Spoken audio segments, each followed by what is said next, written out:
அம்மா ஒரு கேசடி கேட்டது தப்பாம்மா, இப்படி 1 மணி நேரமாக செய்கிறேன்னு சொல்லி கிச்சனுக்குள்ளே மட்டுமே இருக்கீங்களேம்மா.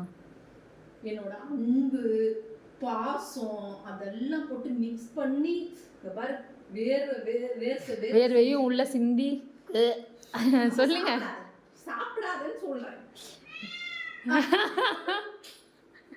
பாரு, உனக்காக எவ்வளவு கஷ்டப்பட்டு கேசரி பண்ணிருக்கேன். கேட்குதில்ல, பார்க்கவே எப்படி இருக்குன்னு பாரு. பார்க்கவே கேவலமா இருக்கு, அழகா இருக்குன்னு சொல்லுவாங்கம்மா. கிட்ட வந்து காட்டுல என் கேசரி அவங்களாவது பார்க்கட்டும் எப்படி இருக்குன்னு.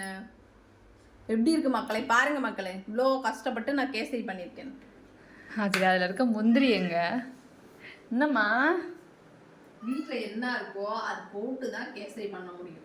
நான் பாட்டுக்கு போய் வேலை பார்த்துட்டு இருந்தவளை இழுத்துட்டு வந்து டைம் 8 மணி ஆயிடுச்சு, நைட்டு 8 மணி ஆயிடுச்சு. இப்போ உட்காந்து ஏதாவது சாப்பிட்ணும் ஏதாவது பண்ணித்தாங்கன்னா வீட்டில் என்ன இருக்கோ அதை தான் பண்ண முடியும்.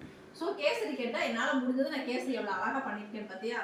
அதெல்லாம் அழகா பண்ணியிருக்கேன், டேஸ்டா பண்ணியிருக்கேன்னு சொல்லலாம். அதான் சொன்னேன், என்னோட அன்பு பாசம் எல்லாத்தையும் வேர்வை எல்லாத்தையும் சிந்தி. ஐயோ